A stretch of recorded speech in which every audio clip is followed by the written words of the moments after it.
Come, gather round, everyone. They're about to talk Disney.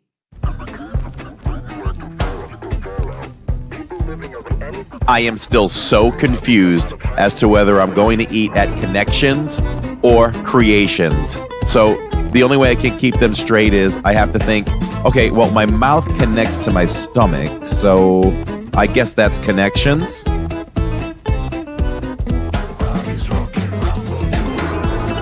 So I call Catherine to see how dinner at the restaurant is going, and she says, I can't talk to you right now. I'm talking to Mickey. So I'm like, okay, here's the big cheese. I get it. And then she says, hold on, he wants to talk to you. So she FaceTimes me, and I'm FaceTiming with Mickey as I'm getting ready for the podcast. I don't understand why people spend hard-earned money on a Mickey ice cream sandwich in the parks. I mean, we literally all have ice cream sandwiches in our freezers at home. We don't have Mickey bars. From the mind and creator of the Disney YouTube channel Living in Diz comes a whole new Disney podcast. Okay, can we talk some serious Disney here now? Nope. Get ready for all the Disney knowledge that you can handle. It's Corey. It's Lawrence. It's the DIZ Pod.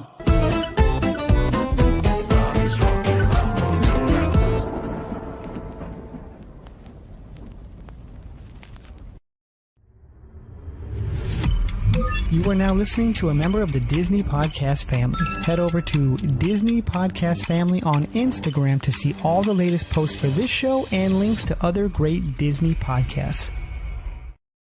Hello and welcome everyone to the DIZ Pod. Are we looking at maybe like episode 48? 40, sure, 7, 8, somewhere in there. We're getting there. I'll just keep saying 48 until I'm right. Until I'm right there. Yes. So very, very close. Like in the shirt today, it is opposites. Welcome to Opposite Day, everyone. We're opposites today. Black and white.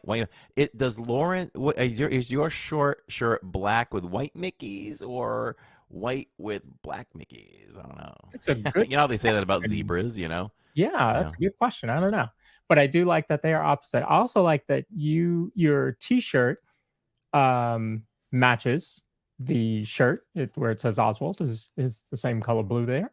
Nice. Yeah. I'm sure you did that on purpose, right? Oh, of course I did. And I'm wearing a white T-shirt under my black and white shirt. See, we're perfect. Coordinated today. Yeah. So, hey, did you know that I do 99.9% of the podcasts in bare feet and standing? And standing, yes. Yeah. Yeah. Not I've me. Been standing. I'm in my chair. Yeah, I know. It's so weird to sit in a chair at this desk now. I don't know. I feel more productive or something, or more important when I stand. That's good. That's good. Well, you think it would do good, but it's not like it. I don't think I'm burning many calories doing this. True. You know what, though? I did talk with someone recently, my client that I forgot tonight at the gym. Admittedly, I'm an idiot today. She told me very inexpensively, I've got to go on Amazon and maybe make another order. But they make treadmills that you can just walk on while you stand at your standing desk. Oh. So I need to price those out and see if I can just like walk while I work. That would be great. All right. Hello, everyone in chat. We do this live because we do it for you. And I want to thank all of you showing up for the live and anyone that listens later on. It's a walking pad, says Purple Pleasure. Mm-hmm. Earlier, Theo said that we are the dream team, and I thank him. I thank him for those kind words. And thank you, everybody, for jumping over from the Members Only podcast. We talked about real estate. Yeah. It was great. Why not? By the way, talked about real estate. Yep. Episode and we told 40. them, and we told them that Neil has made great equity on his property. He bought at the right time. Yes, he did. So I'm really excited to get to our amazing guest, and I definitely want to bring her in sooner than later. So we teased everybody leading up to this, and Brooke probably doesn't know this, but I was teasing people while I was live in the parks and saying this week's guest is Disney cast member turned murderer. And they were like, what? What? So you got to hook them. Yes. You got to hook them. I had a lot of fun with that. Yes. And now they're going to find out just who Brooke Ranson really is. We're going to bring her in now. And here she is. Hello, Brooke. Hello. Thank you for having me. This is so fun.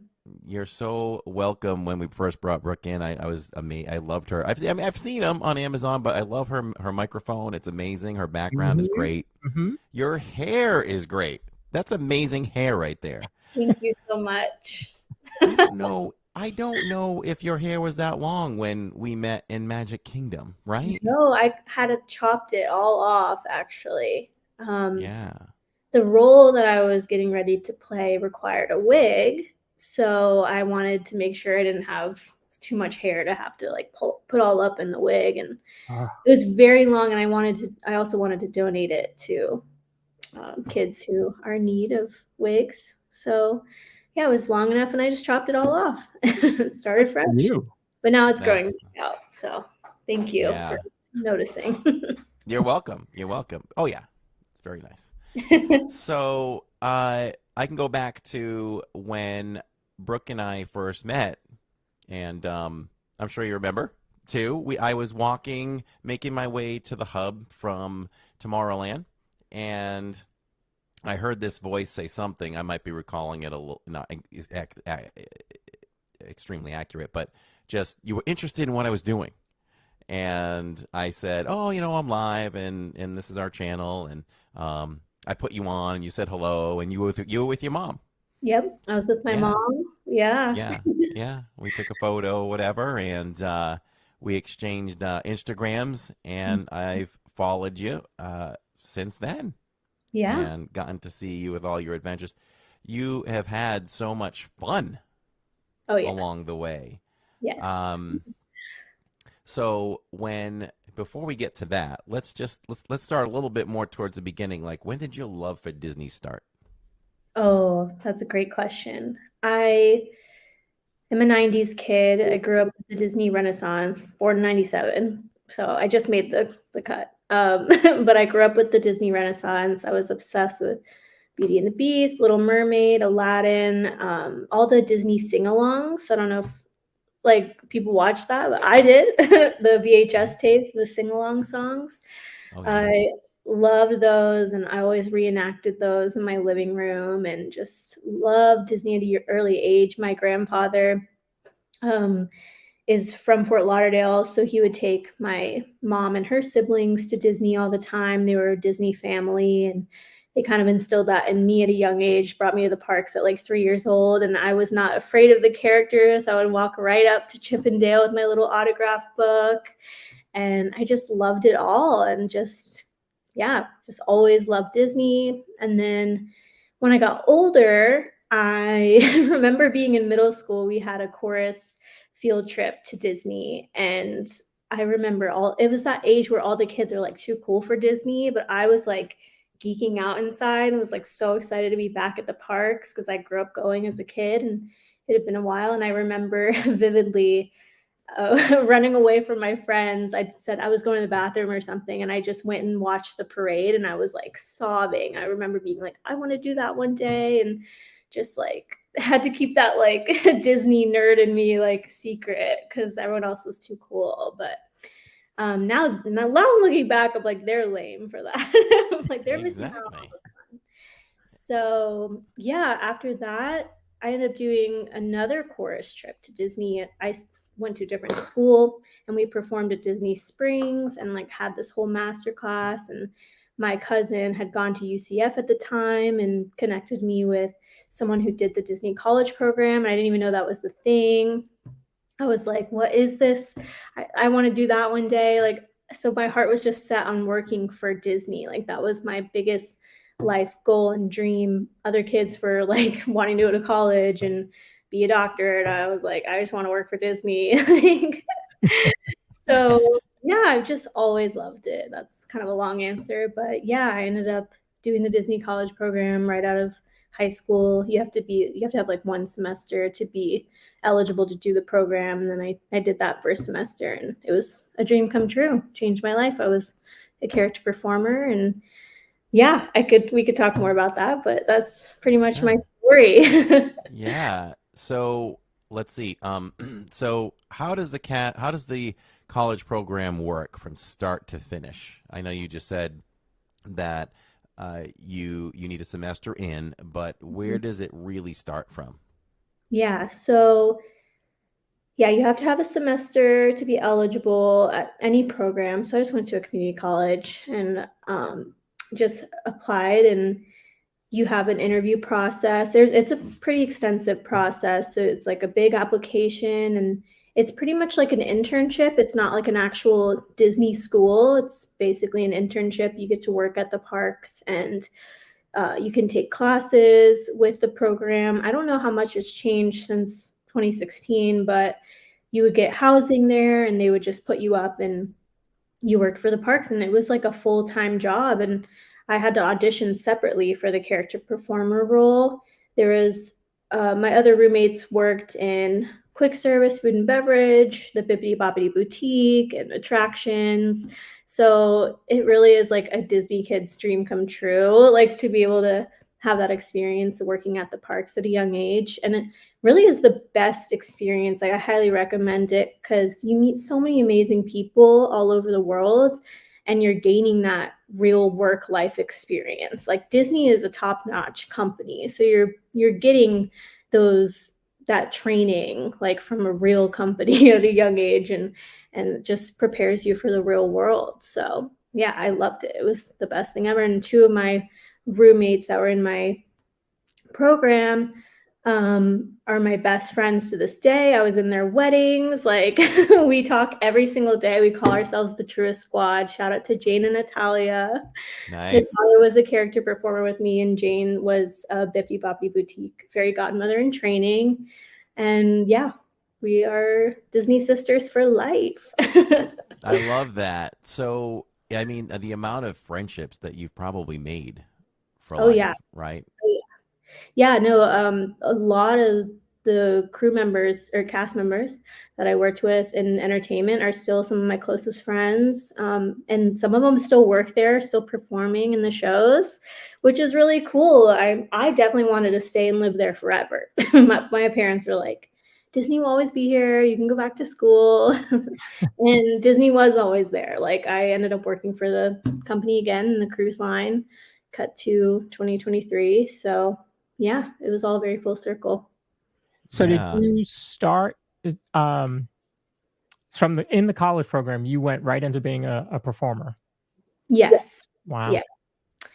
I've grown up as a dancer my whole life, and theater, and I wanted to be on Broadway, but I really just wanted to perform at Disney. My mom, there's actually a video of my mom taking me to the parks as a kid, and literally pointed it to the castle stage and was like, Brooke's gonna be on that stage one day, and we're gonna put Brooke in dance so she can do that one day. And like, my mom, shout out to my mom, she really manifested that for my life.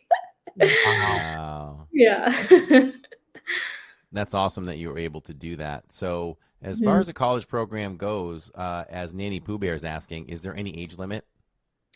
I think it's just for, I believe there is an age limit. I think it's just for early, like, undergraduate program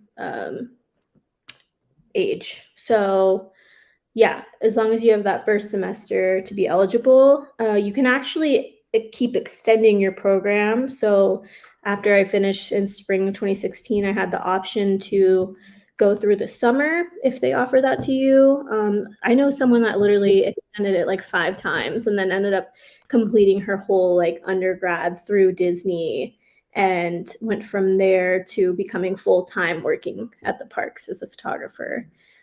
So yeah, it's different for everybody. I only did it for one semester, but yeah, I think as long as you're in the undergraduate program, because then there's also the Disney internships like that you would apply to after you graduate college, or that's more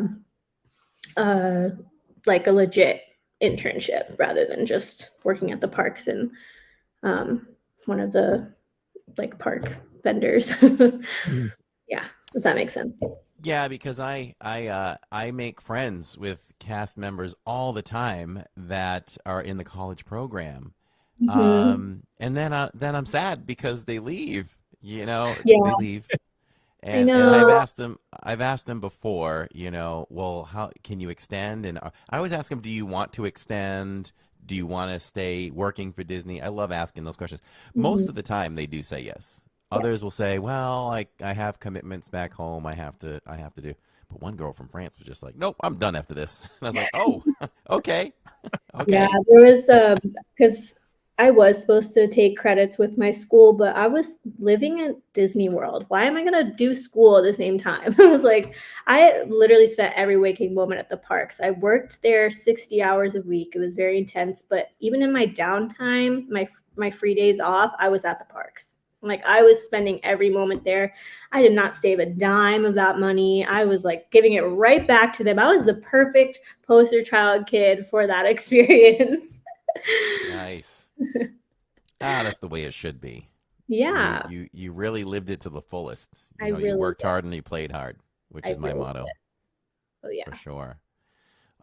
Kim Patton says, "Do you have a favorite memory or a funny story from your time working at Disney? What stands out?" Oh, um, man, that was the best time of my life, truly. It was just all a dream come true and just so much fun. I have so many great memories. I There was actually one night where they had rented out or blocked out the whole Typhoon Lagoon park for all of the Disney College Program kids. So we had the whole water park to ourselves. We got all Right. the unlimited Mickey ice cream bars. And I just remember that being so much fun. And then my role as a character performer, I was hanging out with Donald Duck, and Donald was at Tusker House, which is not my favorite place to work, to be honest. It was just a tough dining rotation, and Mm. it's hard working dining because you want to like eat the food when you're there, and you're like so hungry, and you're like, yeah. But anyway, um, that was still a lot of fun. But there was a time where I was friends with Donald Duck at the restaurant, and we were walking around the dining room, and there was a kid's high chair in the way, and it got stuck. Donald's foot got stuck on the high chair, and Donald face planted on the ground and tried to quickly get back up, brush himself off, and pretend like no one noticed. And then this mom stands up and was like, Donald, are you okay? And like the whole restaurant looks at Donald, and Donald's just like shaking off at himself, like being Donald, and gets mad at the high chair. It was really funny. That was a fun moment. But then there was also I was hanging out with Stitch in Ohana's breakfast. It was my first time with Stitch. Everyone loves Stitch or is terrified by Stitch. There's no in between. So, but it was a magical morning. I was like the first day working there, and I remember it was just really overwhelming. So many different people you have to meet in a certain amount of time, and so and in the middle of it, like in every hour or so, there's a celebration dance with all of the kids and their parents, and they pass out maracas and things like that. I'm not sure if they still do that. I'm sure they do. But I just remember them being like, Stitch, you got to go do the celebration dance. Here's a maraca, go. Stitch goes and has no idea what's going on and is shaking the maracas. All of a sudden, Stitch looks back, and there's a line of precious kids all dressed up in Disney and just smiling and Mm. showing off their parents the maracas, and then this Hawaiian roller coaster ride songs going on, and Stitch is just like living his dream. I start crying. Like, it was just so magical. And I was like, I can't believe I'm here doing this, making kids' dreams come true and being these families' core memories. Like, they're filming this experience. And Ohana's is not cheap. Like, it's an expensive dining experience, but it's like one of those core memory places. I remember going as a kid and seeing the fireworks outside of Ohana's, and you just always have that memory with you. So getting to be a part of that moment for other families was like just so full circle, dream come true. So there's been so many memories like that. I have to share one more. Go for it. It was my first time ever performing. I was friends with Mickey Mouse that morning. We were in Epcot, and there was a huge family that comes up to meet Mickey, and it's really overwhelming because you're still getting used to performing. And I meet all the family members, and at the very end, they go, "Mickey, Grandma wants to meet you." So this sweet little old lady comes up to Mickey and goes, "Mickey, I waited my whole life to meet you." Wow. Oh, that gives me the chills. Bawling, like just bawling. It makes me want to cry every time I think about that, because the whole family was so excited, and she'd saved up her money and waited her whole life to get to the parks with her family, and it was her first time ever meeting Mickey at like 80 years old. And I was like, this is just the best job ever. This is the coolest thing. So yeah. So it's safe to say that characters truly cry happy tears inside. Oh yeah. Oh yeah, It's a, characters love making kids' dreams come true, so 100%. so here's something from my perspective in the parks. So we're live in the parks all the time, as you saw. And 2 or 3 years ago, I said, it's kind of like every year I say, what can I do to get better? And I felt like I needed to get better at my own character interactions because, number one, for our audience, I want them to have something memorable to watch from home. I want them to see a great reaction and exchange between me and some of the characters. And also just for myself. Like I want to thank, the audience for bringing that out in me, because although I don't seem like I'm shy, there's times that I'm shy. If I didn't have a camera with me, I don't know if I would meet the characters, but it really wouldn't be a great interaction most of the time, probably. Be like, okay, hi, thanks. Oh, I love you, Mickey. All right, let's take a photo. And I'll be like, okay, I don't know what else to say. But I Yeah, really did. Yeah. So I really did make it a point. I said, I want to be the best I can be. And I feel like I'm really good at it now. And I just wondered, and you talked about it a little bit, what goes through the characters' minds when you're meeting them? Because I had an exchange with Mickey the other night over at Hollywood and Vine. And now and then I pull out this really cool shirt that has Mickey and Minnie on it. It's all red. And it has the Great Movie Ride sign in the middle of it. And they're looking at it. So, that taps into people's emotions about the fact that Great Movie Ride is gone. And now Mickey and Minnie's Runaway Railway is there. So Mickey and I talked about that for several minutes. He really liked the shirt, and I said, well, I says, Mickey, it has been a long time coming for you to have your own ride. I said, I was so happy for you to have that, get your own ride. And, this for me just says, I wish that they would have kept the Great Movie Ride, but they could have just put you somewhere else in Hollywood Studios. And he agreed, and he didn't give me like one hug. He gave me like another hug, and after we took our photo, he wanted another hug. And I was like, wow, that meant a lot to him, Yeah. So, and there's some characters' voices I like to do, and it just blows them away. And it's kind of funny, They love that. Yeah. It So makes I their just, job fun. yeah, I'm sure that they have so much more fun when they have, great interactions with people. So, I'll just mention this. We'll get back to you. Thinking about that, some of our most viewed videos on our channel was a few years back. You'll have to go back and watch it. My daughter had the most magical interaction with Mulan. It was incredible. I happened to just be vlogging that day, and I'm so glad I let the camera run because she met Mulan, and Mulan just took her by the hand. and they walked into the back of China, and she sat with her and spent like 5-10 minutes with her, talking with her about the cherry blossoms and how her mom never picks them from the tree. She only takes them from the ground. And she took time to put them in my daughter's hair. She grabbed her hand again. They went shopping, and then they walked out from there, like, and all these little girls, and there's Mulan, and all this. The cast member attendants and everything, they made sure no one else got a piece of Mulan for that time period, and it was all about my daughter.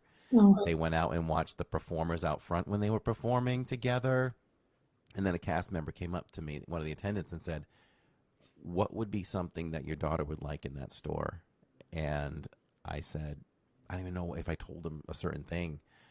They said, okay, we got this. And after they watched the show, Mulan brought Jill back in, and I always forget the name of the building. I don't know if you remember the big building in China, but I forget. But they went back inside, and Mulan presented her with one of the gifts. Wow. So That is a priceless, magical moment. That made me tear up. I know, that's my greatest. And not only, I'll finish quick, we left Epcot and we park hopped that night over to Magic, and I can remember right where I was. I was almost ready to get on People Mover, and I'm just going through Instagram, and I noticed that the character attendant had messaged me, and she said, "Are you still in Epcot?" And I said, "No." And she said, "Well, Mulan really loved meeting your daughter. She'd love to meet her again." So we actually arranged another meeting. So Wow. I did another vlog, and I've never seen a princess run halfway across the park, not the park, but an area just to get to a child. She ran from the steps all the way to the front of China and yelled my daughter's name and just picked her up, and off they went again. And she presented her with a nice jade bracelet that she made for her. That's what it's for. That's what it's all for. There are a certain amount of people you're trying to see in a day, making sure you see as many as possible. But there are those magical moments that you just have to let happen, because that's just what it's about. That's the core memories. That's like what stays with you forever and what keeps people coming back to this, because life is hard. And so if you can have an escape like Disney, and then to have that moment with a character, their stories that make such an impact on your lives, like, it's just, there's nothing better than that. It's just the most amazing thing. No greater escape. No greater escape. Yeah. Let's see. We got Shirley Renee. She has a question here.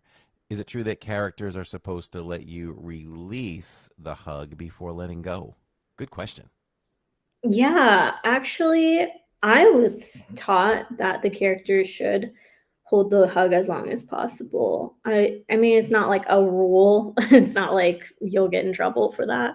It's like, it's just one of those things, because each kid or person responds differently, and it can be a very emotional experience for people. So you just don't want to ever rush that interaction with them. And yeah, you would want to hold on to that hug as long as possible. But in the back of your mind, are you thinking about the fact that there's all these people waiting in line, or are you just focused on just that child or that family in front of you? It's both. You're also thinking, yeah, how much time do you have left in the line, but also they're very specific on the guest interaction of making sure. I think it's called pass. There's a plane in the back. It's called pass. I think there's like steps of, like, notice their hat and then sign the autograph, hug. Like, there's like steps to make sure it's a full interaction, not just a hi, picture, go. Like, you want to be like, oh, look at your hat, and do a little twirl with the princesses. And there's things that you can do even in that 1 second that will really make that whole interaction. Yeah, because we were in Morocco recently. Lawrence lives in North Carolina, so he comes down often, and he was there, and we were live, and I showed that character interaction with Lawrence and his family, and Jasmine just took so much time with them.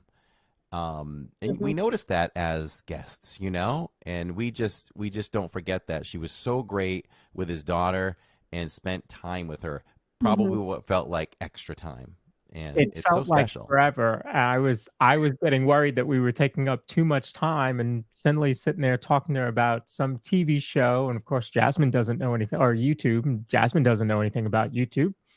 But she's sitting there talking, and Jasmine is sitting there listening and taking it all in, and having a full-on conversation with her. And it was just it's those memories that I will definitely remember for sure.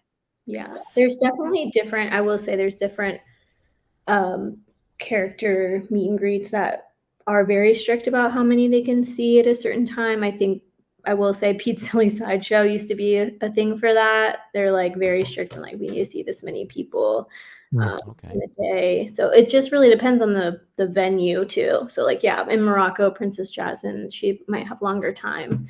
And it's kind of hidden too. It's not like a main part of the park, Yeah.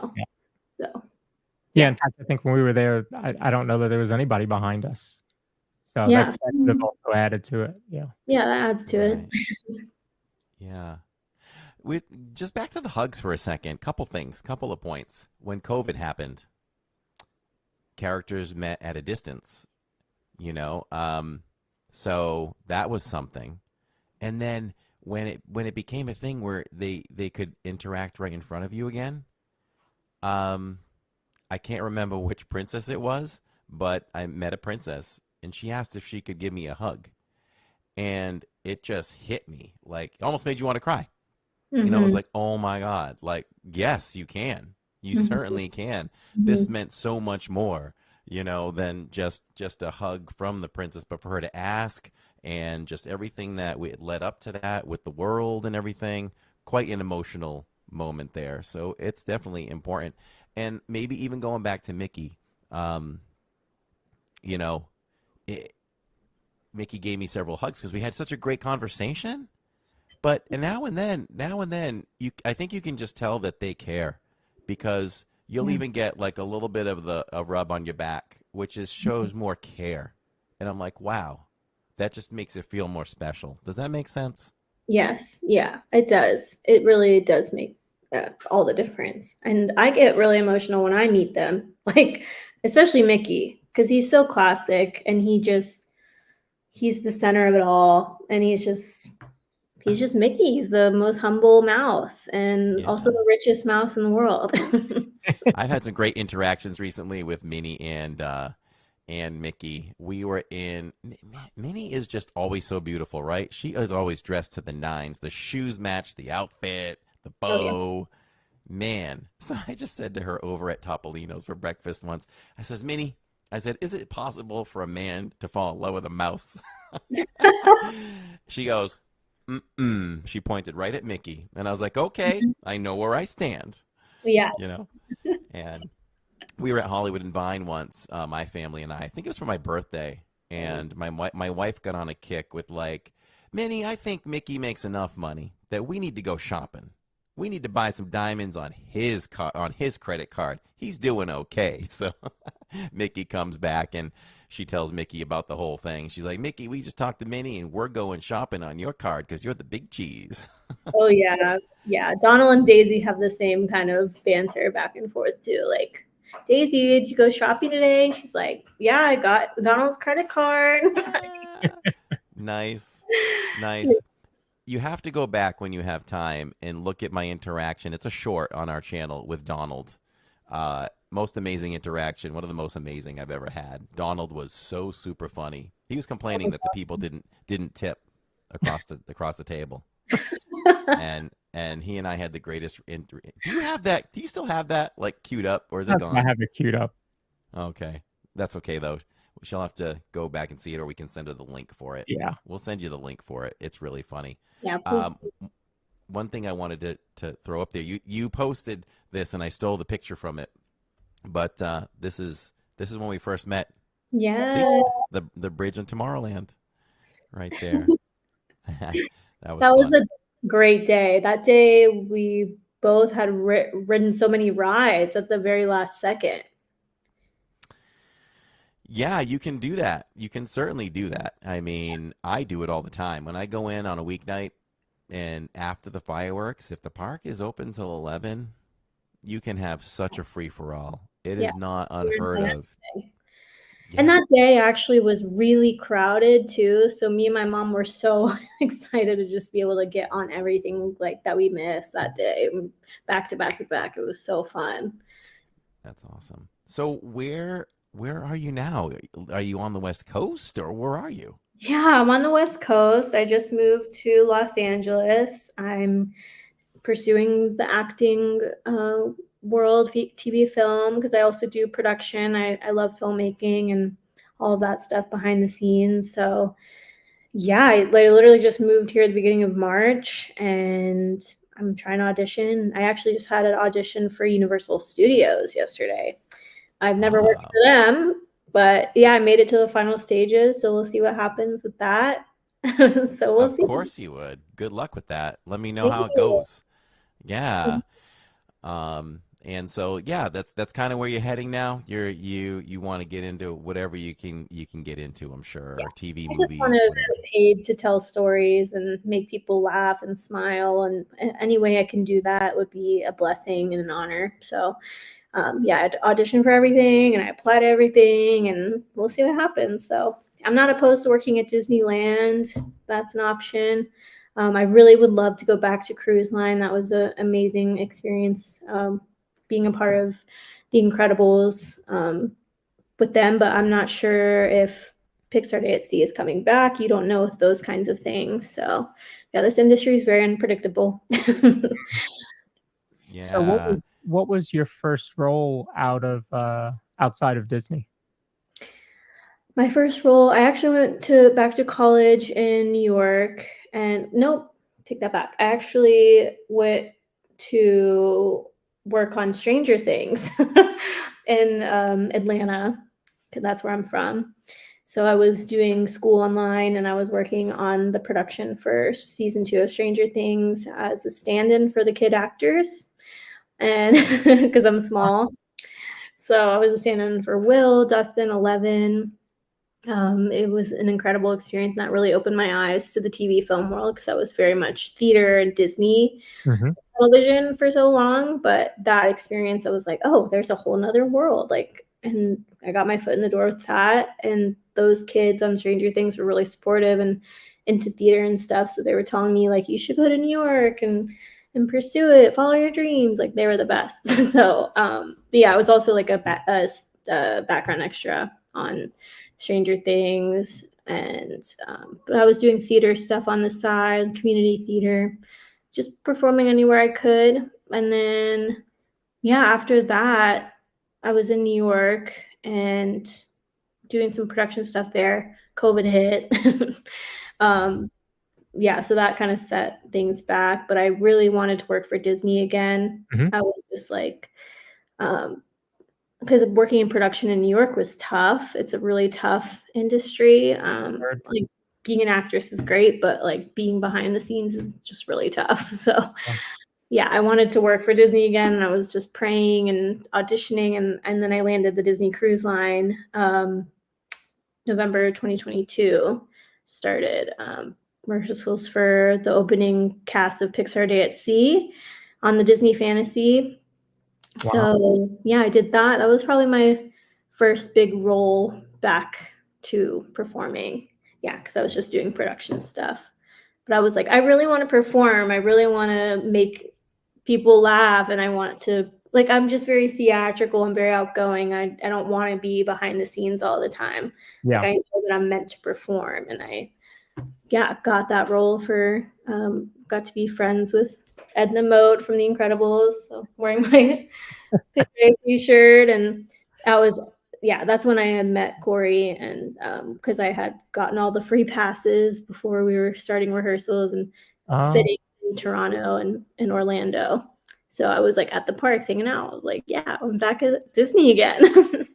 Nice. This is Yeah. my daughter Jill, who has been part of the channel since it started 6 years ago. She wanted to come in and say hello. Hi. Yeah, yeah. Hi. And I thought it was so cool that he told me, what you've been doing and what you have done. and because I'm a huge fan of Selena. Yeah, Selena. So Yes. yes, I think here. Let me put those on. I don't want to touch them because you're greasy. No, but what was it? What was it like? Like, how did you prepare for that role? I guess Yeah. because Oh, that was a tough role. So I worked on the Selena True Crime series. It just premiered on Peacock in February. And yeah, that was a few months after I'd finished the cruise line and I wanted to audition for TV and film again. And that just kind of came out of nowhere, that audition. And they just wanted to see if I was the right size for her, for Yolanda Saldivar, the murderer of Selena Quintanilla. And I was like, this is so random. I never thought I'd play a murderer. Like, I never thought I'd play a yeah, serial especially such a High profile. infamous one. Yeah.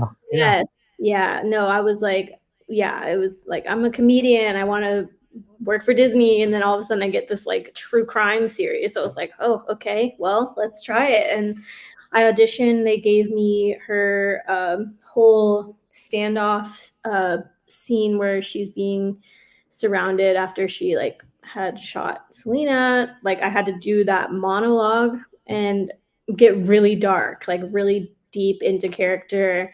That was probably the hardest I ever acted, and I had to cry, and it was just really emotional. And I just went for it, and I didn't wear makeup. I just like had my hair all messy, and I just did the audition. It was a virtual self tape, and then I booked it. Like I didn't even get a call back or anything. I booked it, and they had me film in Knoxville, Tennessee, and it was unscripted. It was more of like we were just doing the reenactment, but I still had to be really emotional, and we had a prop gun, and then this other amazing actress, Michaela, was Selena, and she just looked perfect as Selena. I love Selena. My mom always played Selena growing up. So Yes. it was very full circle too. It was crazy to get to play that role. It was very Yeah. intense, it it's hard to put yourself in that state of mind and have to like come off of that. Like I don't know, I'm still getting used to that type of It throws you acting for for a sure. mental loop, that's for sure. Yeah, yeah. No, I was just like, I'm gonna channel my inner Joaquin Phoenix, like just try to go there mentally and like emotionally. And it paid off, but I don't know if I want to do those types of roles again. I'm very like I'm more wholesome, Selena like was Disney a heck of a vibes. role for the first one of True Crime, that's for sure. Yeah, yeah. No, it was a really cool learning experience, and the crew was amazing, and the special turned out really well. So I'm glad that people liked it, and yeah, it was crazy to see. Yolanda's still alive, and she's still in prison, and I. She is eligible for parole next year. Oh yeah, I What do know. we think So about that, folks? yeah, Ain't that some stuff? crazy. I hope she never gets let out. I'm pretty sure she'll never be let out. I hope not, but I've been hearing otherwise. But if she ever does get let out, I know she's gonna die the second that she gets out. Like Yeah, it's Selena not gonna Quintanilla happen in fans life. don't play. Yeah, no, they don't. I've already seen rallies. Mm. Wow. Yeah, people love Selena. They worship her. I love Yes. Selena too. I'm gonna go watch the show now. Yeah, go watch the show. It's streaming on Peacock. It was amazing to meet you. So nice to meet you as well. All right, I'll be right back in one moment, Lawrence. I can tell you that it was a gripping series because I remember starting to watch it. And normally we watch, like all of us do right now, and you got your phone in your hand and, it's kind of just playing in the background. No, my phone was down on the side and I was focused on everything on the screen. I think it was really well put together. Well It produced. really was a very well made documentary Yeah. series. Yeah, it was great. I'm glad I got It to be a part of it. it was very well done. I put it on the other day, and I can't wait to finish it. Lawrence and I, we just didn't, so busy. I didn't have time to finish, but I just started to get into part 2, and I can't wait to watch the rest. Yeah. I usually have dinner. Really great. Yeah. Do we see you more in part 2? Yeah, you see me more in part 2. Okay. Yeah, for sure. Yeah. I saw a lot of close-ups in the first one of your eyes. I'm like, Yeah, that's what her, are that's my her. eyes? This Brooke. Yeah, you don't even know what they put in there. Like, we filmed so much in just a week, and you don't know how it's going to turn out. And yeah, I didn't have dialogue or anything. I was just having to like use my eyes and really tell the story that way. So Yeah. I've done a few things, and I did dialogue as a co-star in a major ad, national ad. So that's the only time I've spoken. But my family's done things for Disney that have appeared like in the resorts on a continuous loop. We've done that kind of thing, and I did The Right Stuff on Disney Plus, the series, and filmed so much that day. And the only thing I have to show for it is one wide shot. nice. I'm like, I was telling my friends, I'm in so many scenes. It's going to be great. Yeah, okay. I'm good at ending up on the cutting room floor. But where I'm different from you, though, I mean, you're living your dream. You're out there. That's awesome. I'm not doing that. But I've just compiled this little bit of a resume. I don't have the initiative to go audition. It's like some of these things just come to me. And I do belong to just one of the casting companies that send stuff. So that's when I go for things. But I never like look for stuff and go do it. If somebody pushed me and said, hey, like if you're like, hey, we got this role, we think you'd be good for a few lines of a character, I'd be like, okay, Brooke asked me, I'll go try. Yeah. And but I don't take the initiative. I got to take the initiative sometime. But you said that you love the whole production side too. I am fascinated by all of it. Anytime I've been in a production, I make friends with the crew. I watch everything they do. That's always been in me my entire life. Yeah. Yeah. So my favorite hobby is watching behind the scenes on YouTube, like of how they made the movie and the crews, like interviews. I love all of that. Even working for Disney, I was just so excited to be able to see like how it all works behind the scenes. Like that was like the best thing ever. My family and I starred in the mini series Psychic Kids on A&E a few years ago. So we were the main stars of that. So we know what that's all like. The limos to New York City, staying in the West End, photo shoot, all that stuff. I love it all. I love it all. I want to do more. So we'll see. We'll see. We'll see what else falls in my lap. No, you should just submit to an agent. Just get good headshot. Get a good headshot. That's all you need, and then submit to agencies. Yeah. Pretty much. Yeah. And I think yes, that too. And when I have more time, I'd like to start getting to some voiceover work because I think that would be a lot of fun too. You were talking about playing, you get right into probably the most difficult emotion to play, crying, and that emotion you had to bring out with Yolanda is probably what I would think in acting is the most difficult thing to do. Yeah, it was also really difficult because she's holding a gun at her head. And I've never been in that mental state before, and just having to try to take my own experiences into that, it was really hard. It was really hard, and there's probably an easier way to do that next time I get a role like that, but it was tough. Definitely paid off because I want to be as authentic as possible in my acting, of course, but yeah, it's hard. And then I was very, very strict about the prop gun, making sure it wasn't a real gun. Every single time it was brought on set, I made them test it out. Good for you. Yeah. Good for you. You got to really pay attention. Unfortunately, a tragedy happened last year, on set. And and as a matter of fact, I was talking to a guy that works on several shows last year, and to my surprise, he said, and maybe this is the way the industry's changing with guns, that a lot of them aren't even firing guns so much now. It's like fake rubber guns, whatever, plastic, and they're using CGI to put in the explosions and the sound now. So right, yeah. I'm sure that's intense. Yeah. Yeah. So, it's 8 o'clock. I think you got to run. You got some things to do. Did that go by fast or what? It did. I mean, I can talk for 10 more minutes, so Okay, we'll keep you. yeah, We'll keep sure. you. Whatever Well, else We'll, you want to ask, but would love to come back yeah. and chat all things Disney. It's like my favorite Yeah. subject. Yeah. My daughter Jill was definitely fangirling there for a little bit. I had a coat hanger come in from under the door, and she was texting me, "Can I come in?" I'm like, "No one's allowed in here when I'm doing this." But I kind of knew what she was getting at, and so I let her in, and so I told her what we're doing tonight. And she's like, "What? No way, no way! Yes, yes, yes."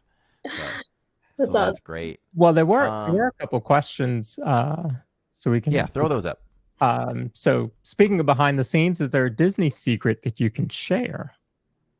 Oh, that's good. I don't know. That's my mom that just comes right out with the hard questions.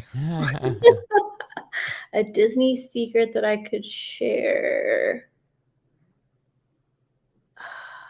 I don't know. Help me out. Is there like a specific I'm guessing reason you're talking about college parks, maybe Say it again. like the about park, like the utilidors or something. I would assume. the parks? Yeah. Have you been Yes, down the utilidors? there is a tunnel underneath Magic Kingdom. Yeah. Have you? Where have you worked? What's your path? Like, where did you work? Which parks? I did And was it all all of that. characters? Yeah, I worked very closely with Mickey, Minnie, Donald, Daisy, Stitch, Piglet, Miko from Pocahontas. And so with that being said, yeah, wink wink. This is for you guys. That's the Disney Listen. secret right there. That's the magic. With that being said, I was at every single park, and I could share one. I hope I don't get in trouble, but there are sometimes you'll But be listen, I'm going to say one thing. I got time. It wasn't one-on-one, but I got some private time with Tony Baxter, who is the creator of Big Thunder Mountain and Figment and all that stuff. He did a charity event, so we got to watch. I live streamed an intimate interview with him. Yeah. And you know what he said? He's like the big cheese. He's big. He's a legend. He's a Disney legend, right? You know what he said to us?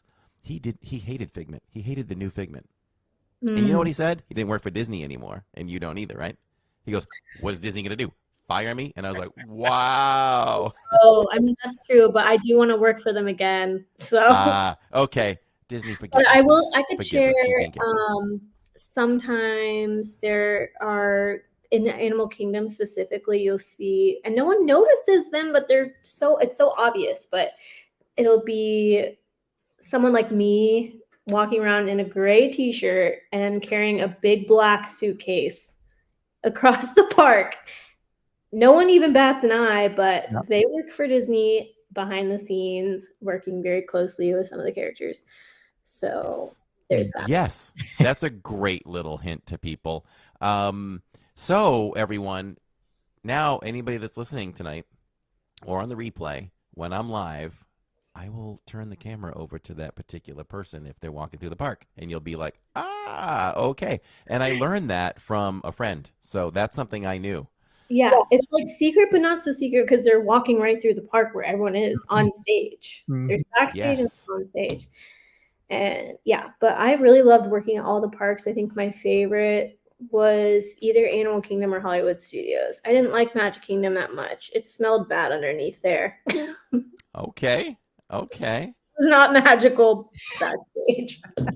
Do you think is it just the massive amount of like trash cans and things where stuff is being dumped all the down? is going down there, food, they have dining and stuff for the crew, and then you just see like all the happy magical cast members just like on their phones or smoking, and it's like it just is Yes. very jarring. It's a very I- jarring experience. I was gonna say that, like, I've never smoked, but I'm gonna pretend that I'm lighting up a cigarette. You could see Cinderella, kind of like. Not Cinderella. Well, there are public pictures. You know what? I don't even know if they're public. Me doing what I do in the healthcare field, I do come across former cast members and things like that. So maybe it was a photo album I was looking through. but Yeah. you can see those things. Those things happen. Things happen. Those things happen. Yeah, I What- definitely have more secrets, but I don't want to get in trouble. What is we your were- favorite ride? My favorite ride? That's a great question. Haunted Mansion, through and through. Yes. Haunted Mansion, Tower of Terror. I love all of those. I love the dark rides. Yeah, I really love Splash Mountain. I'm actually very heartbroken that it's being replaced, but I know it'll be absolutely amazing. I think Tiana is a perfect person to go there in the place of Splash. So I'm Yeah, excited. there was a new video that came out today with Jennifer Lawrence there, seeing the animatronic. So she's really excited about They it. look amazing. Because that's the thing too, is like each year Disney gets better and better with their animatronics and the technology. And it's like, it's gonna be incredible. Like I know I'm gonna miss Splash, but I'm just gonna be like, yeah, this is way better. And then the same thing with like Happily Ever After, like when Wishes ended, the fireworks Wishes Yes. finish the last run at the end of my program. So that was like devastating. We all got shirts and it was like a whole thing. Of course. It always is. Ever After came and just best thing ever. Like I love that show so much. I actually, at my friend Jane, who was in the college program with me and my roommate, she had at her bachelorette party, we rented this house and there was a big projector in the basement and we literally projected Happily Ever After fireworks and like watched it together, the live stream. So Of course. that shows what kind of Disney fans we are. Like I yeah. really love it so much. Well, you're amongst like company because everybody watching does, and if they haven't, would love to do those same things. Yeah. We have a great community. You know, all these names running through here are with me every time I'm live, and it never gets old. I've shown them Happily Ever After for years. Mhm. You know. Yeah, that's like you literally set an alarm. I'm like, oh, it's that time. I got to put on a live stream to watch Happily Ever After. Right. Oh, and it happens from the perspective of a live streamer too. You know, if I'm whatever number I'm carrying for viewers leading up to like Happily Ever After, they always bump up. You know, you expect it. People know around the world when Happily Ever After is happening, the Yep. numbers go up, and then Yep. they'll trickle down a bit when the show is over. And I'll Right. be like, oh, okay. Thanks for stopping by, everyone.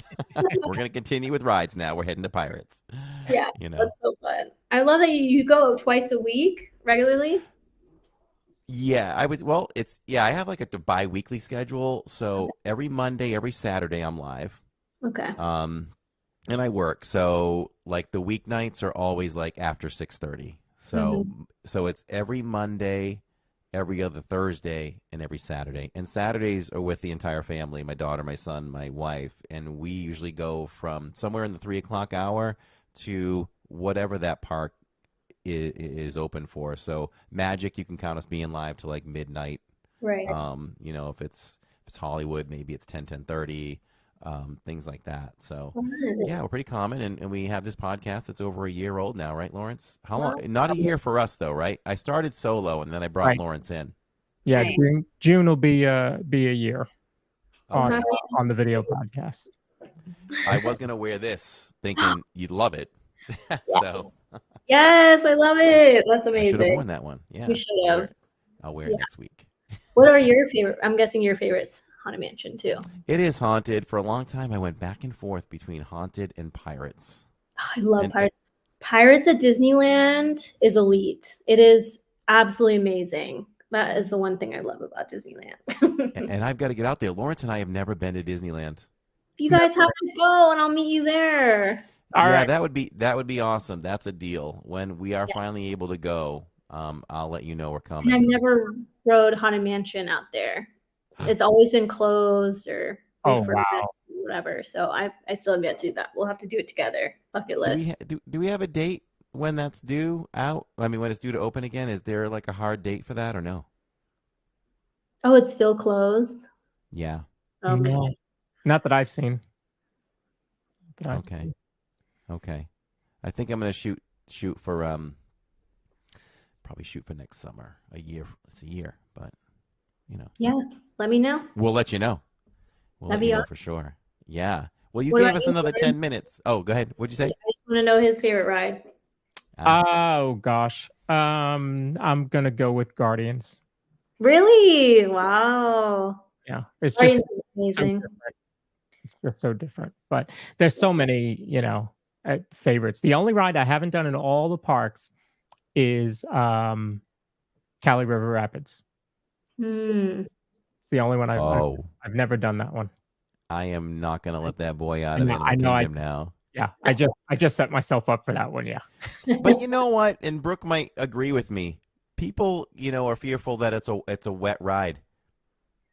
If you sit in one little section, you're guaranteed to get pretty wet. I feel like every Yeah. other area, it's really not that bad at all. Yeah. So I don't know if you've experienced that. Yeah. No, I definitely have gotten soaked, but I also am dry. And same thing with Splash Mountain. Everyone thinks you're going to get soaked. Right. And sometimes you do, and sometimes you don't. You know where you are guaranteed to get as soaked as possible, like you might as well just jump in the water in your clothes, is Popeye and Bluto's over at Universal. At Universal, you will get absolutely soaked. Yeah. You know what we used to do being new to Florida back then, because we've lived here for 7 years now in June. And so we weren't used to the heat so much. So we first had Universal passes, and we went, and we got pretty hot by about noon. And I kind of watched the time. I'm like, okay, I can hardly take this heat anymore right now. It's over 100 degrees. We'd go to Popeye and Bluto's then, get Yep. super soaked, and then would be cool enough Wear your baby until in the park all day. yeah, pretty much. Yeah. Much. And my wife has pictures of us just wringing our shirts out. Your socks. Yeah. Yes, it's that wet. It's Yeah. that wet. Yeah. So I much have a fun. quick story with Guardians. It's a magical ride for me because when I was working for Cruise Line, every Saturday we had our port day at Port Canaveral, and we have like a small window where we can go to the parks. It's like 45 minutes from the port. And we would just ask the cast members, like, hey, we work for Cruise Line. We only have this much time. Can we please get on the ride? Like, we didn't get a chance to reserve our ticket or whatever for Guardians, and they would let us on. It was like just so much fun because when you get to just skip the line and it's like the best new ride, it's like, yeah, like we love it. It's just so fun. Yeah, that's awesome when you can do that. 8 years. I love Oh that. gosh, my wife is correcting me. Lawrence, I've been in Florida for 8 years. 8 years. There you go. Years. Yeah, I Wow. was 7. Goes by fast. I don't regret any second of it. It was a great decision for us, I feel like, because we moved here for Disney. We love Disney so much. We just moved here. How far are you from the park? We're about the fastest route I can take, I think, is about 50 minutes. Perfect. Everything is like 15 minutes in Orlando. Right. Like Lawrence and I always say, we could talk forever, but I think you have to go, right? Yes. Thank you so much for having me, though. This has been a blast, and it really ignites my fire again and my passion because I love it. Yes. Good luck with everything you have going on, and can't wait to hear. Let me know whenever you get a role so we can look out for you and let everybody know. And we'll definitely take you up on that Disneyland time together when we finally get out there. And Absolutely. yeah, thanks for giving us your time. It was amazing, as I knew it would be. And we'll have you on again. Yeah, For definitely. sure. Definitely appreciate that. What did you say? I said, oh boy, Oh, yes. Oh, boy. dog. I can't hear. What is it? What's that? I can't hear you, Mickey. I sent a voice memo to my boyfriend doing the Mickey Mouse voice, and he was like, "Is that you?" He's like, "Is that someone else in the room?" I'm like, "Nope." That's That's good. funny. That's Have you good seen stuff. the movie? My daughter wants to know. Have you seen the movie Wish? I have not. No, is it good? Should I watch it? There's a lot of Easter eggs in it, so a Disney fan will almost certainly enjoy it. So, Okay. yeah, check that out. I'll definitely check it out. So again, you can see Brooke currently in Selena and Yolanda, The Secret Between Them. That is currently streaming on Peacock. Great 2-part docuseries there. Awesome. Thanks for the shout out. Yeah. Thank you. Your Thanks for coming support on. and best wishes. Absolutely. Everybody loved you. You're adorable. We'll have you on again for sure. So we'll be talking. Yeah, we should do like a trivia or like game. Yeah. Already got it in my head. All right. Let's do it. Let's set it up. That sounds good. That sounds good. We'll get it done. All right. Right. Well, Take thanks care. again. We'll see you soon. Thanks. Bye. Bye. Awesome. Wow, that was great. That was great. We keep setting the bar higher and higher, my friend. Listen, her Mickey voice, that was pretty good. Yes, it was. That was pretty And good. I was in a weird position. That was not my best Goofy, so I got to give her my best Goofy next time. That was not good. Wow. So, yeah, amazing to be able to have her on and talk about the college program and being a cast member and being on the cruise line and now moving into television and movies. You just started out with just small little semester doing the Disney college program, and now, telling you, keep your eye out for her. She's gonna have lots of projects for sure. yeah, Disney's such a great stepping stone for people. It really is it's only the beginning for Yeah. something. I mean, that looks so good on your resume.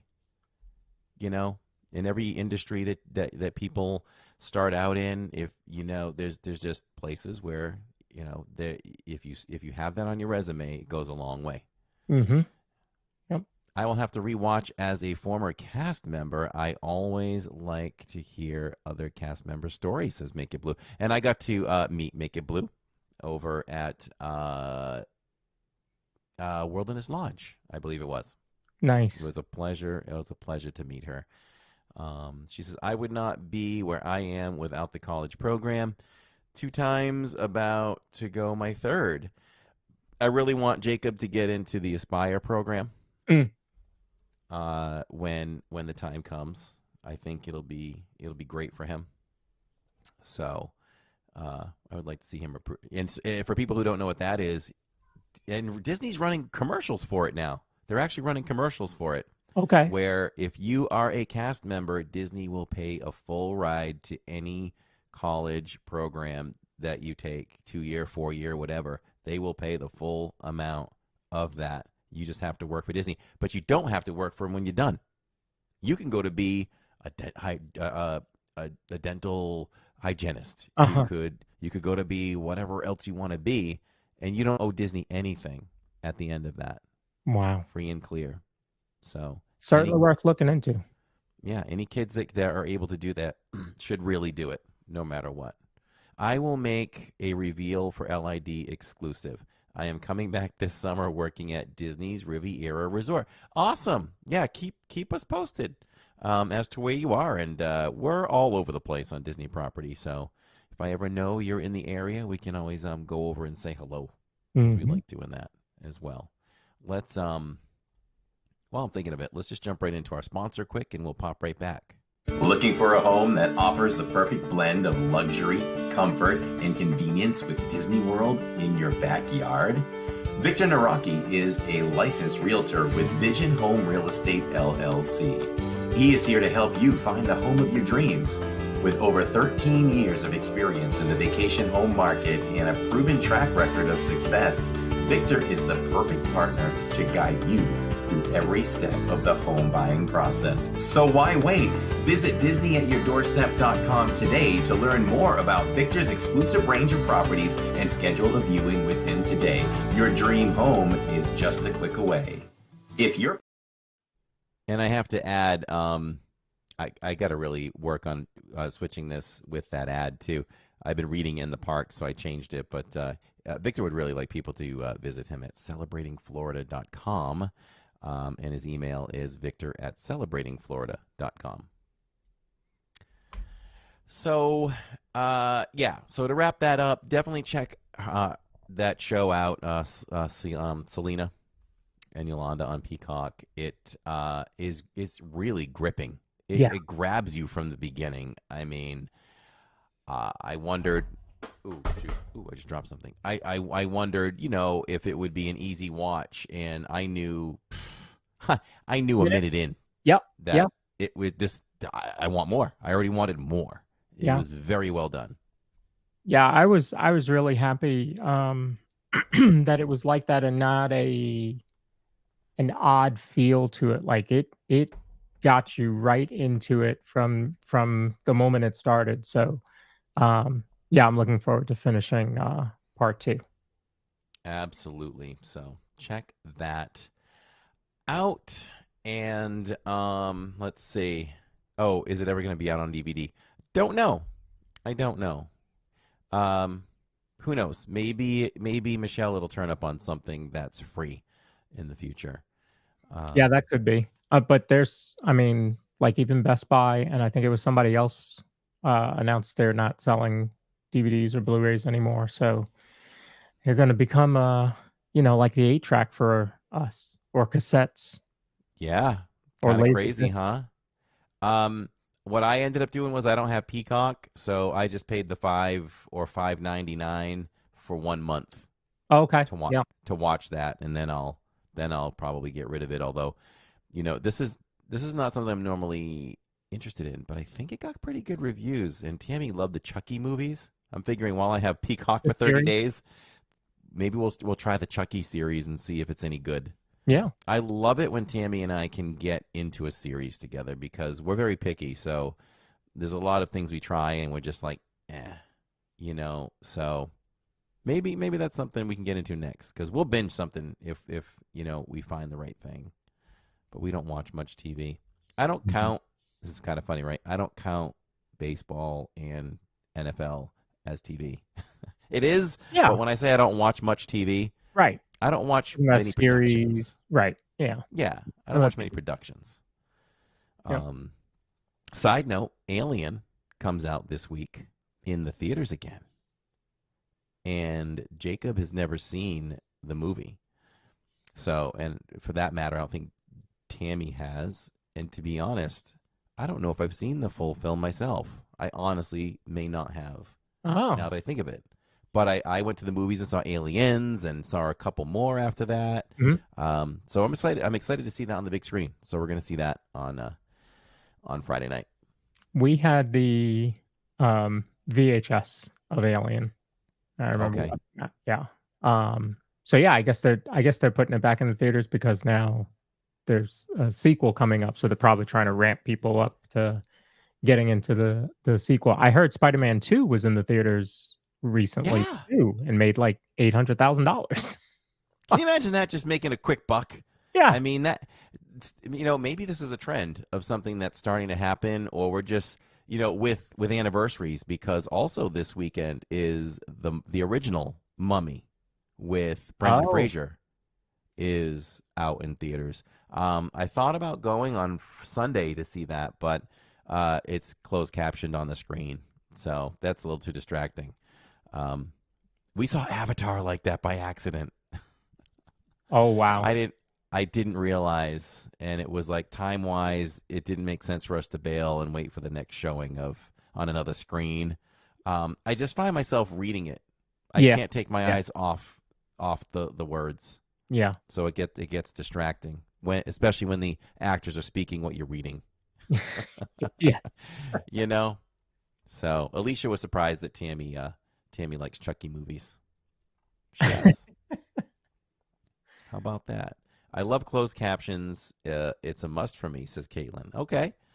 But I will say that you do find it can still be helpful, because even during Avatar, with some difficult language that they used, it did help a little bit to see the newer Avatar movie like that.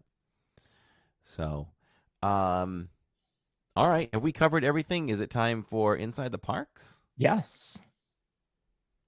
We can do that. I don't even know what we're talking about. Let's do it.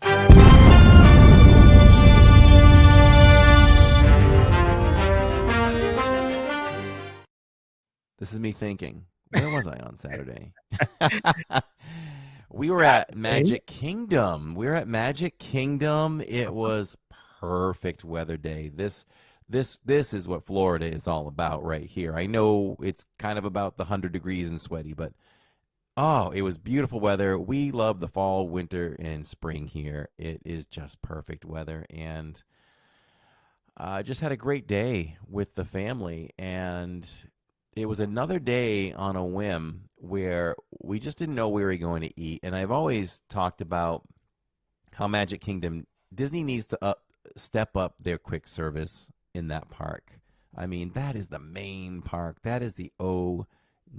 And if you go around the park and look at quick service options, you have Casey's, and Casey's is outstanding in my opinion if you want a hot dog. I just don't want a hot dog every week. Right.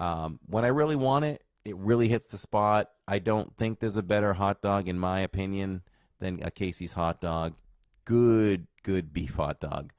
And I love the toppings they put and change the variations of that. As my brain walks around Magic Kingdom, I do not ever really care much for Cosmic Rays.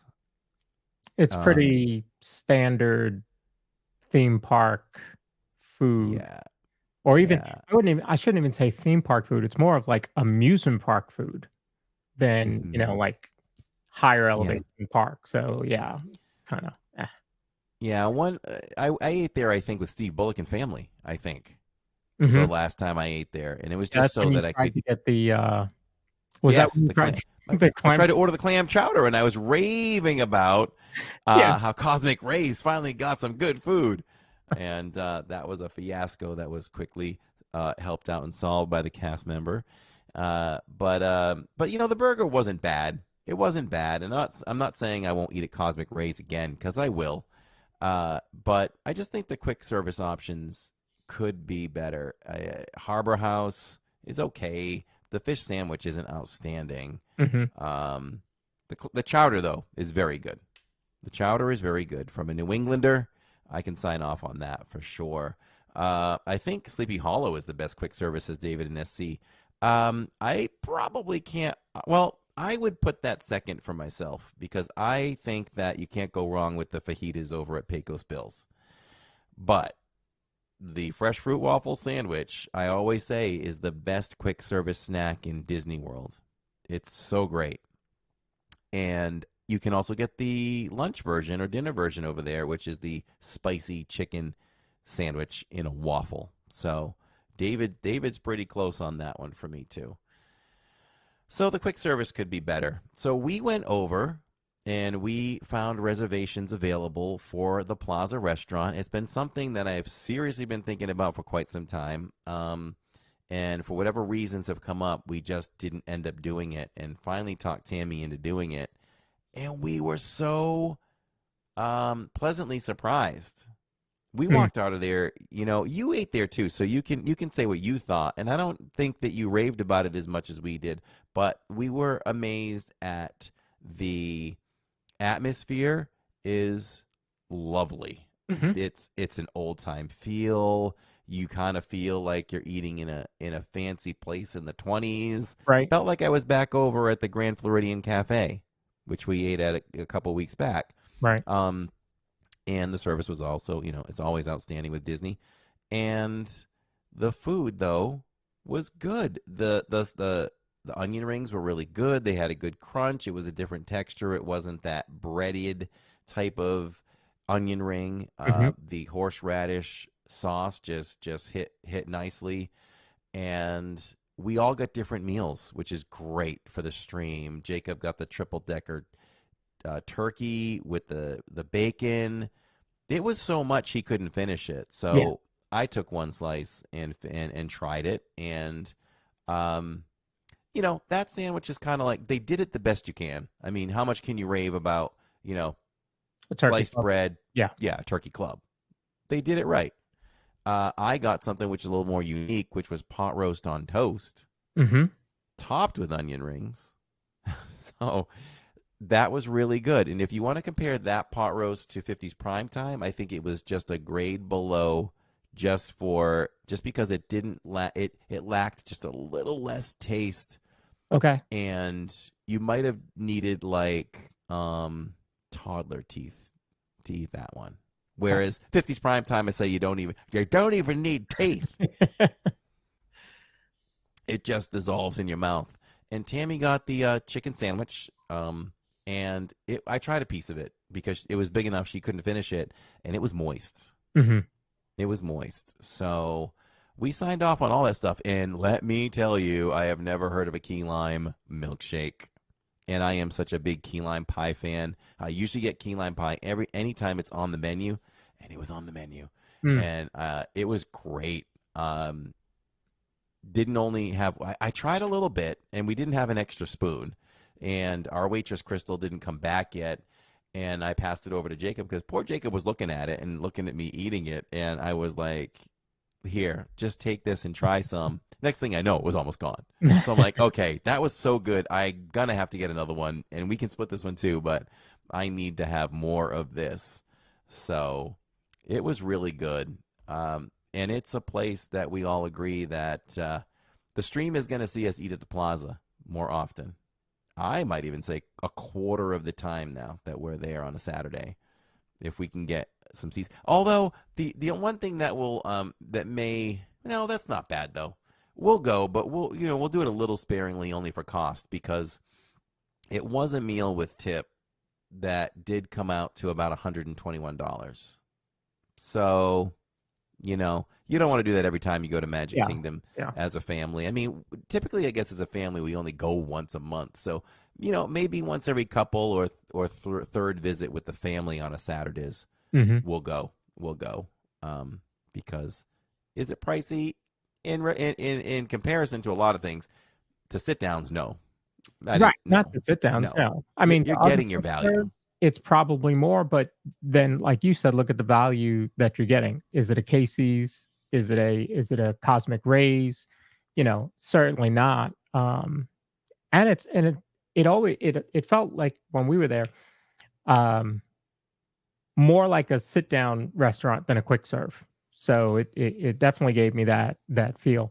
I was probably so stuck on the ice cream that I totally forgot about the food, because I had the banana split, and I hadn't had a banana split since I was probably younger than Jacob. So I enjoyed that. Purple Pleasure said, "Didn't you have mashed potatoes?" Did I neglect to say that it had mashed potatoes? If I did, yes, it did. It was toast, mashed potatoes, pot roast, and onion rings on top. Yeah, it was really good. So did you love the plaza as much as we did? Yeah, I thought it was I think it's a good alternative to a quick serve. If you want to sit down but you don't want a 90-minute experience like at Crystal Palace or some of these other sit down restaurants, I think it's a great place. Plus you're there, you're kind of near Main Street, near the hub, near Tomorrowland. So I think it's a good location, where as opposed to, Pecos Bill, you are way in the very back. So if that's where you're having, lunch, then hope you're going to Pirates or Big Thunder, because otherwise you got to haul, all the way back over to the other side of the park. When we sat down there, I kept saying it was like, it felt like a quick serve, but it was a sit down. Like it was, it's no question a sit down, but at the same time, it still had a quick service feel. Like the food came fast. Yeah. But you were able to sit down as long as you wanted to. I'm trying to think of another quick serve that's like that. I can't think of one off the top of my head in the parks. Well, that's the thing. I don't think it's not a quick serve, but what about it makes it feel like a quick serve? We are sitting down. We're ordering. We have a waitress. I don't know why I say that, but it doesn't have a feel like, if you're going to sit down at Be Our Guest or something, or even Mama Melrose or I don't know.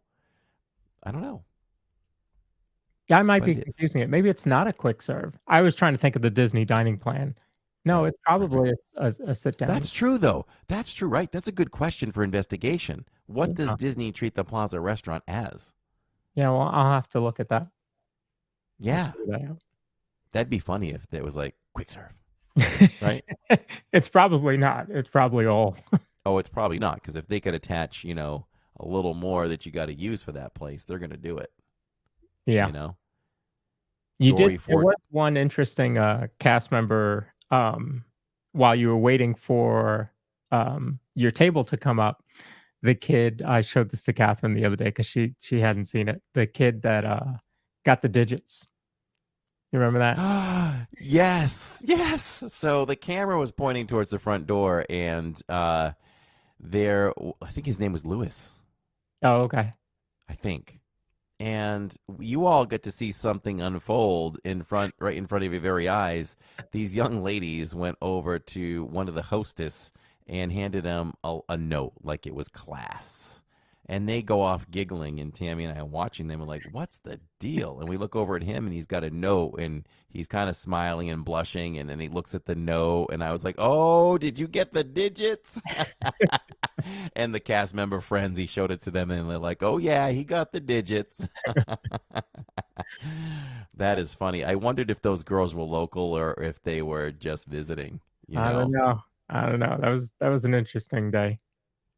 Jennifer L. says the food looked really good at the plaza. Dory says we never actually ate at the plaza, but after watching your vlog, now I want to. We usually just get the ice cream. And David in SC asked a very interesting question. I'm going to have to ask because I would get this again. I would get this on the walkout over Starbucks in a minute if I could get the key lime milkshake in the Plaza Ice Cream restaurant. I wonder if there's certain things they limit from one side to the other, but we're going to find out. Probably, yeah. Yes. Lawrence, where did you get the banana split? He got that at the Plaza restaurant. Yep. Where we ate on Saturdays. For sure. Yeah. I think the Plaza is technically both. The inside section needs a reservation like you saw, but the outside tables are the quick services.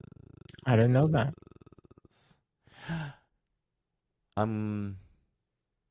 What does she mean by that? Because I feel like those tables are just reserved for people that get ice cream or people that get Casey's.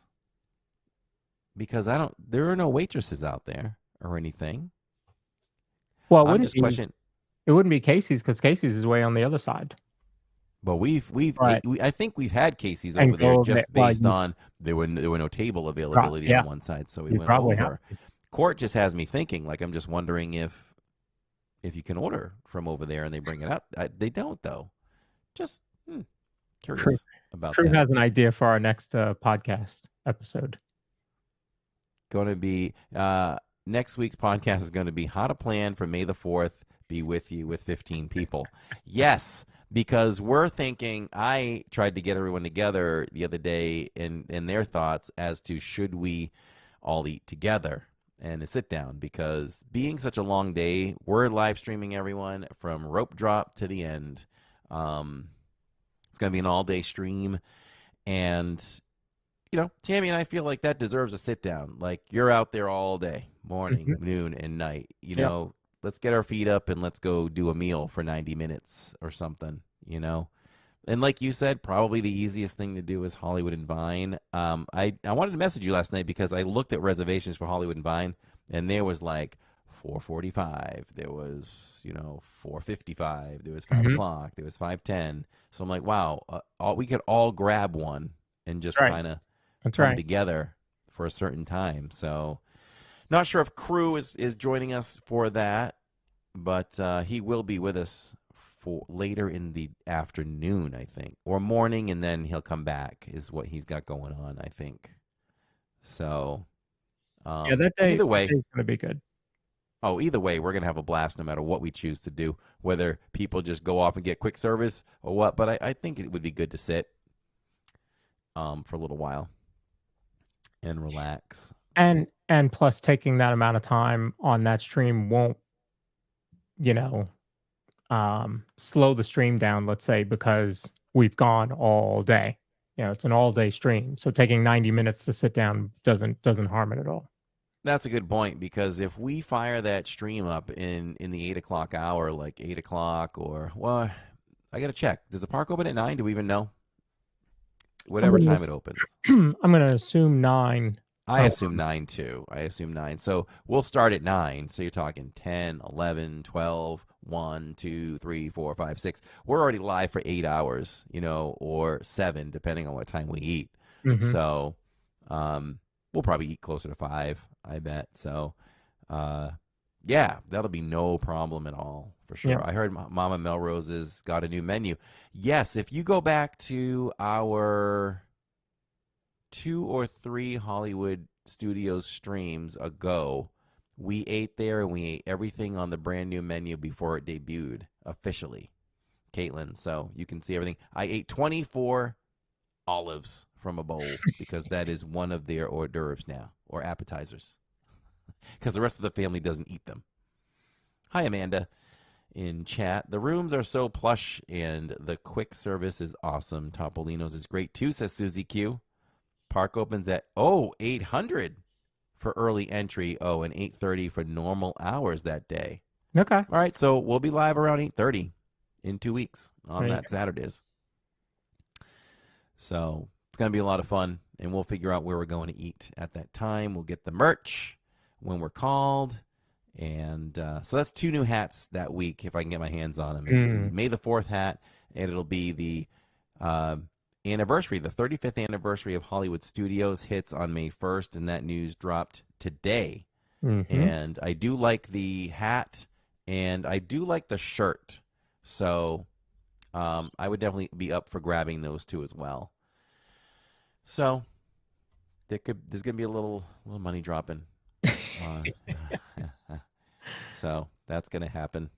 I know those merch days kill us. We want to blast a chat for Steve Bullock and Tony, not only for 1 but 2 random gifts given, because I think he gave one earlier in the broadcast, and I totally forgot to mention it. We always appreciate Steve, and congratulations to the winners on that. You get a 30-day membership to the channel with all kinds of fun perks. So make sure you opted in in the description below so that you can have a chance to turn green and become a member for 30 days. Also check out livingindiz.com. It's a really great website to keep up with the channel and what's going on. We have our bulletin board. You can shop right there for Diz merchandise. You can see our extended schedule, up to 4 live streams in the future, and much, much more. And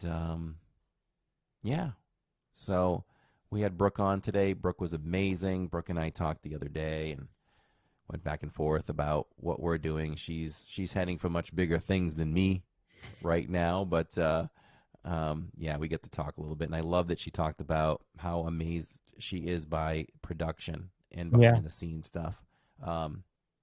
Doesn't surprise you with what I've done with the channel for 6 years, right? Being able to do things like this, but I'm always amazed and always love behind the scenes stuff all the time. So it's really cool. Love that stuff. I hope I always have. When something goes away, something else comes. You know?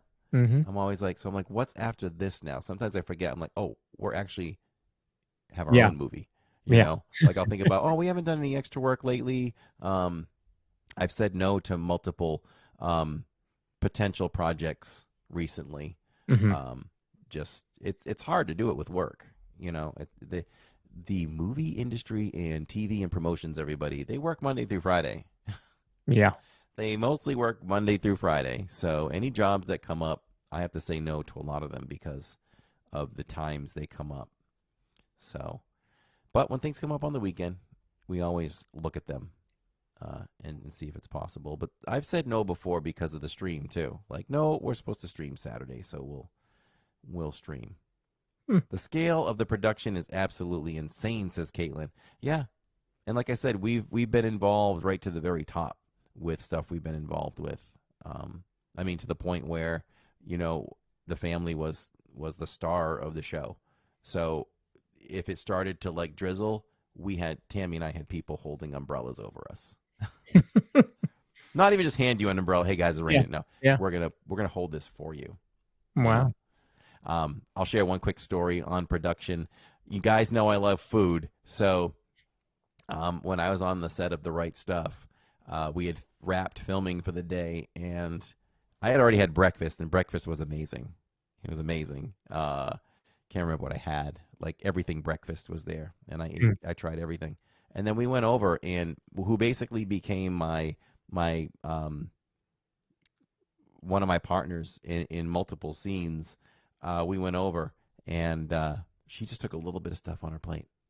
And I was like, what are you doing? I'm like, salmon, and this is couscous, and this is these beautiful desserts that you find at Disney. I'm like, take as much as you want. She's like, no, I want to make sure everybody has a chance to get some. I go, honey, they'll bring more. Yeah. They'll bring more. Yeah. Eating is really good on set. Oh, like yeah. when we were on set in New York City, on a sound stage, they fed us these big breakfast burritos. And then it was so funny. They didn't need us. They didn't need Tammy, Jacob, or Jill.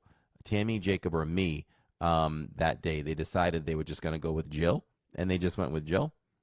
So Jill did her work, and they came around and wanted to take a lunch order, and they'll go anywhere for you. If you're like the star of a production, they'll go anywhere. They basically gave us. We filmed on a sound stage in Brooklyn. Brooklyn. Okay. And you know what's funny? Alyssa knew exactly where it was too. But we filmed there, and they basically had a ton of menus from what was in the surrounding area. You know, Tammy got to eat it.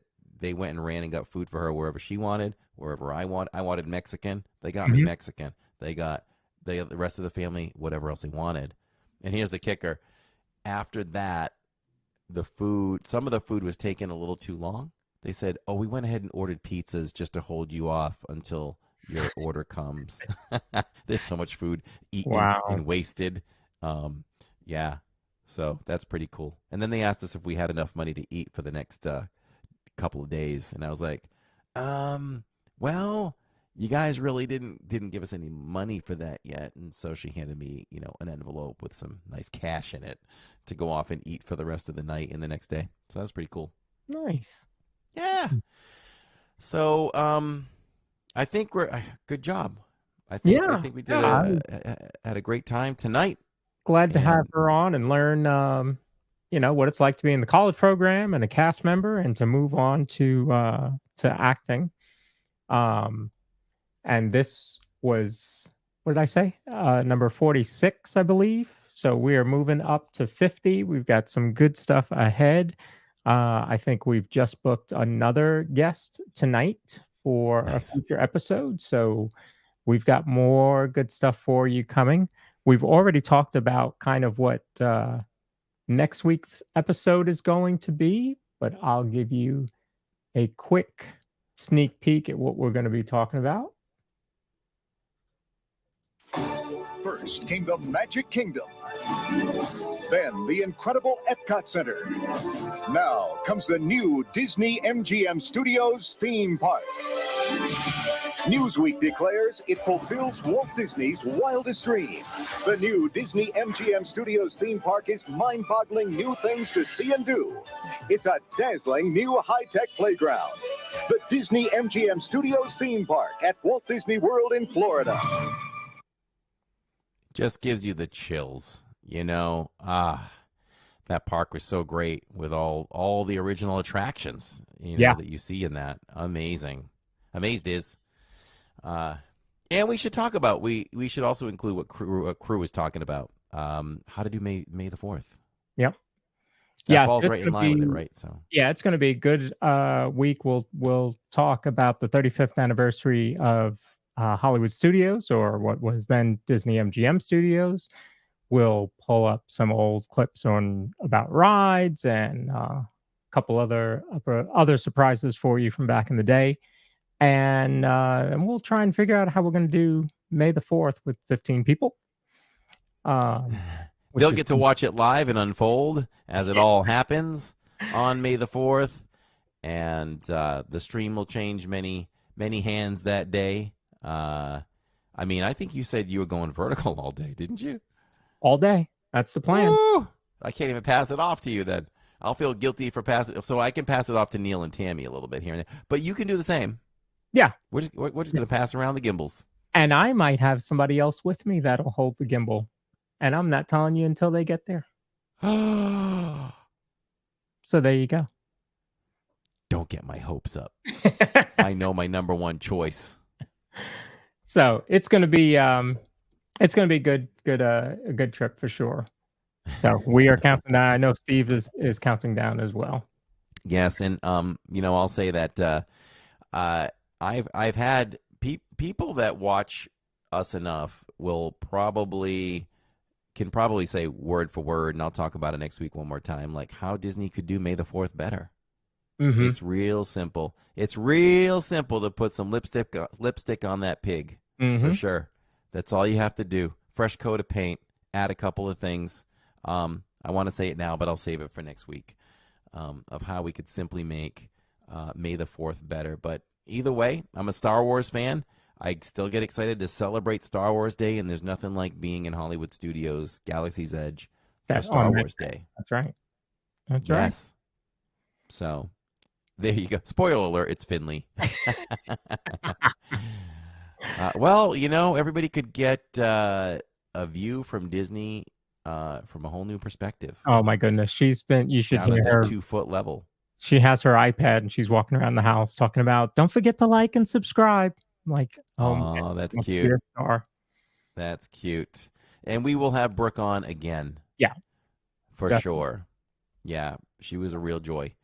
All right, everyone. Thank you so much for listening to us live, watching us live. We do it live because we do it for you. And if you watch on the replay or listen on the replay on this channel or even on the YouTube Music app, and then on the next day, Spotify, Apple Music, or Apple iPod, whatever's, Apple we're there too. Podcast or whatever. iHeartRadio, Amazon. Yeah, we're all over the place. And I actually have a quote tonight. I finally remembered to get one. Laughter is timeless.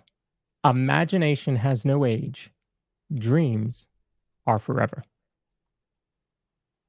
So there you go. I've got one too. Oh, you got two and one. We've got 2 and 1 tonight because it was the final day of me seeing a particular patient of mine, and his daughter makes these things, and I don't really think she just does them for friends, so it's not like I can give you all a link or anything like that to buy them. So, but here it is. I'll go full screen too, just to show them. So she gave me one of those bottles where you can measure how much you drink, so you can kind of keep up with that. And on this side, she made this with the quote: first think, second believe, third dream, and finally dare. Quoted by Walt Disney. And she filled it with chocolates. That's awesome. Yeah. All right, everyone. We will see you next week right here at this very spot in both studios, live from North Carolina and live from Central Florida, right here. Talking more Disney with another great podcast. And as far as the next live stream from the parks, if you are listening to this before, what would the date be? Maybe the 27th or whatever of April. Where am I? We are at Epcot. We are going to do the Epcot thing. It's still Flower and Garden, and we'll try some foods. I got to go get me some gumbo and see what Jacob thinks of that. And we will watch Starship. We are planning on 2 shows for Starship, so I hope you all love Starship. If you're unfamiliar, go listen and study. But Tammy really loves, that's a show she never wants to miss besides Boys to Men. So I made sure that we were there for that. And as far as Luminous goes, at this moment right now, we are just going to do rides right now. Not worth risking the channel over Luminous. We will be watching that together for sure someday again. But for now, we're going to hold off on that. If something changes leading up to Saturday, we'll do it. But and we'll do the World Showcase walkthrough, all that good stuff. So, and if you need to watch Luminous, Corey has prior, streams of Luminous on the channel. Yeah, we have plenty of Luminous. You know what? Before we go, this is just a thought. I was just thinking of this. Let's see. What if we? He's giving me that look, like he's already thought of this. I know this guy well enough. I've looked at every angle. What if we did something like recorded one of my streams of Luminous, and then we played it, we linked it to the live stream and played it when the live stream was over? I don't know how many people would stay and watch, but it was just, that was totally off my head, off my brain as we're saying goodnight. But we could talk after if you had a different idea. I had a couple. I don't think they're going to work, but that Okay. would work more than mine. So It's a testament that we're always thinking, though. We are Yes. always thinking. absolutely. So for now, everyone, we are just a couple of bros talking Disney. I'm Corey, And I'm Lawrence. and this is the DIZ Pod, everyone. Have a wonderful evening.